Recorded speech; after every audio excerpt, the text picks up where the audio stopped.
বাংলাদেশ সীমান্তে বেড়া নির্মাণে ৪৫ দিনের মধ্যে জমি দেবে পশ্চিমবঙ্গ সরকার। বাজার সিন্ডিকেট ভাঙতে এআই নজরদারিতে যাবে সরকার, জানালেন বাণিজ্যমন্ত্রী। দেশের সংখ্যালঘুদের নিরাপত্তা নিশ্চিত করতে না পারলে মন্ত্রিত্ব ছেড়ে দেব, মন্তব্য ধর্মমন্ত্রীর। কারিনাকে এয়ার অ্যাম্বুলেন্সে চেন্নাই নেওয়া হচ্ছে। যশোরের সরকারের ইস্তেহার বাস্তবায়নে জেলা তথ্য অফিসের ফ্যামিলি সমাবেশ। মোংলার ঠাকুরানী খাল উদ্ধার না হলে ছাড় নয়, কঠোর নির্দেশ প্রতিমন্ত্রীর। মরিলগঞ্জে কৃষকদের মাঝে বীজ সার বিতরণ, বস্তায় আদা চাষে নতুন সম্ভাবনা। দর্শক, শুনছিলেন সন্ধ্যার খবরের প্রধান প্রধান শিরোনাম, এবার বিস্তারিত। তার আগে আমাদের ইউটিউব চ্যানেল সাবস্ক্রাইব করুন এবং সব খবর পেতে ফেসবুক পেজ ফলো করে রাখার পাশাপাশি ওয়েবসাইট ভিজিট করুন। বাংলাদেশ সীমান্তে কাঁটাতারের বেড়া নির্মাণে ৪৫ দিনের মধ্যে বিএসএফকে প্রয়োজনীয় জমি বুঝিয়ে দেওয়ার ঘোষণা দিয়েছেন পশ্চিমবঙ্গের নবনির্বাচিত মুখ্যমন্ত্রী শুভেন্দু অধিকারী। আজ প্রথম মন্ত্রিসভা বৈঠকের পর তিনি এই তথ্য জানান। শুভেন্দু বলেন, সীমান্ত নিরাপত্তা জোরদারে কেন্দ্রীয় স্বরাষ্ট্র মন্ত্রণালয় ও বিএসএফকে জমি হস্তান্তরের অনুমোদন দেওয়া হয়েছে। একই সঙ্গে পশ্চিমবঙ্গে কেন্দ্রীয় স্বাস্থ্য বীমা প্রকল্প আয়ুষ্মান ভারত চালুর ঘোষণাও দেন তিনি। এদিকে আগের সরকারের জনপ্রিয় লক্ষ্মী ভাণ্ডার সহ সব জনকল্যাণমূলক প্রকল্প চালু থাকবে বলেও আশ্বাস দিয়েছেন নতুন মুখ্যমন্ত্রী। আসন্ন পবিত্র ঈদুল আজহা উপলক্ষে রাজধানীর আগারগাঁওয়ের টিসিবির ট্রাকসেল কার্যক্রম উদ্বোধন করে বাণিজ্যমন্ত্রী খন্দকার আব্দুল মুক্তাদির বলেছেন, নিত্য প্রয়োজনীয় পণ্যের বাজারে সিন্ডিকেট ও কারসাজি ঠেকাতে সরকার পরিকল্পিতভাবে কাজ করছে। বাণিজ্যমন্ত্রী বলেন, আমদানি থেকে খুচরা বিক্রি পর্যন্ত পুরো সরবরাহ ব্যবস্থাকে এআই ভিত্তিক নজরদারির আওতায় আনার উদ্যোগ নেওয়া হয়েছে। এর মাধ্যমে বাজার পরিস্থিতি ও সরবরাহ চেইন নিবিড়ভাবে পর্যবেক্ষণ করা সম্ভব হবে। তিনি বলেন, বাজারে সরকারের কার্যকর নিয়ন্ত্রণ নিশ্চিত করতে নির্বাচিত কিছু পণ্যের জন্য কৌশলগত মজুদ বা স্ট্র্যাটেজিক রিজার্ভ গড়ে তোলার পরিকল্পনাও রয়েছে। গত বছর কুরবানির ঈদে প্রায় 10,900 টন খাদ্য সামগ্রী বিতরণ করা হলেও এবার তা বাড়িয়ে প্রায় 14,000 টনে উন্নতি করা হচ্ছে, যা গত বছরের তুলনায় প্রায় 40% বেশি। বাংলাদেশের সংখ্যালঘু নির্যাতনের সুযোগ দেওয়া হবে না। সাম্প্রদায়িক নিরাপত্তা নিশ্চিত করতে না পারলে মন্ত্রিত্ব ছেড়ে দেব বলে মন্তব্য করেছেন ধর্মমন্ত্রী কাজী শাহ মোফাজ্জল হোসাইন কায়কোবাদ। আজ সচিবালয়ে বিএসআরএফ এর বৈঠকে তিনি এসব কথা বলেন। ধর্মমন্ত্রী বলেন, ভারতের পশ্চিমবঙ্গে সংখ্যালঘু মুসলমানদের ওপর হামলা বন্ধে সরকার অনুরোধ করবে। এদিকে ভারত একটি বিশাল দেশ, তারা গণতন্ত্রকে লালন করেন, এজন্য তাদের শ্রদ্ধা করি।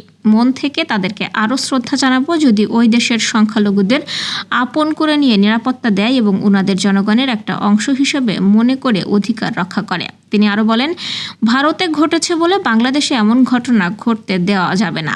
প্রয়োজন বোধে মন্ত্রিত্ব ছেড়ে দেব, তবে এখানে সংখ্যালঘুদের উপরে অত্যাচার, অবিচার, জুলুম সহ্য করব না। এদিকে বিরোধী দল প্রসঙ্গে ধর্মমন্ত্রী বলেন, ভালো বিরোধী দল আল্লাহর রহমত, কিন্তু বিরোধী দল সরকারের গঠনমূলক সমালোচনার বদলে বিব্রত করার চেষ্টা করছে। কয়েকদিন আগেও সামাজিক যোগাযোগ মাধ্যমে প্রাণবন্ত উপস্থিতি ছিল কন্টেন্ট ক্রিয়েটর ও অভিনেত্রী কারিনা কাইসারের।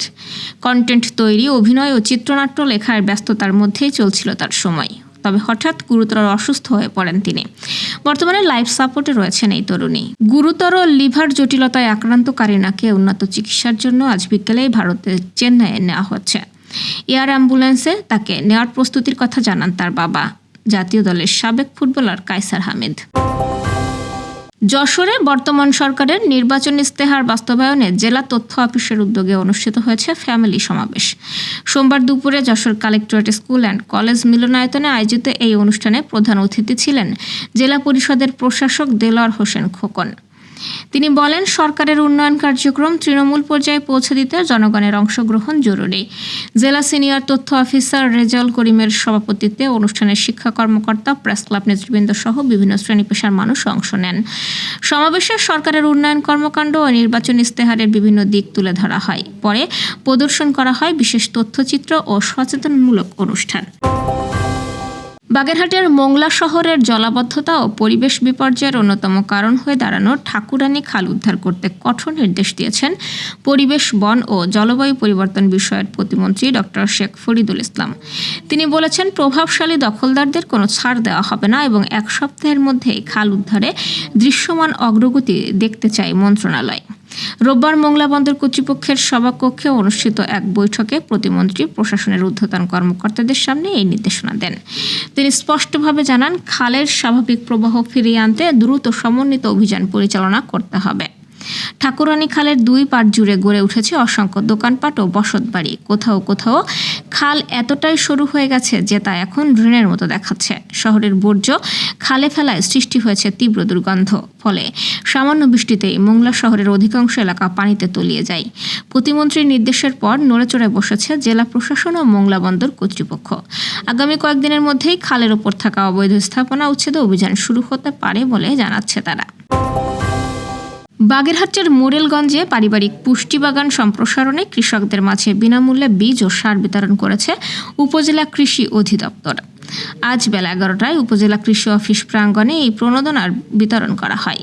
2025-26 অর্থ বছরের কৃষি প্রণোদনা কর্মসূচির আওতায় অনাবাদী ও পতিত জমিকে চাষাবাদের আওতায় আনতে 5 জন প্রদর্শনী চাষিকে জনপ্রতি 3 কেজি আদা বীজ, 30টি বস্তা, 30 কেজি জৈব সার এবং 1টি করে সাইনবোর্ড প্রদান করা হয়। এছাড়াও 250 জন প্রান্তিক কৃষকের মাঝে 5 কেজি মুগের ডালের বীজ, 10 কেজি ডিএপি সার ও 5 কেজি পটাশ সার বিনামূল্যে বিতরণ করা হয়েছে।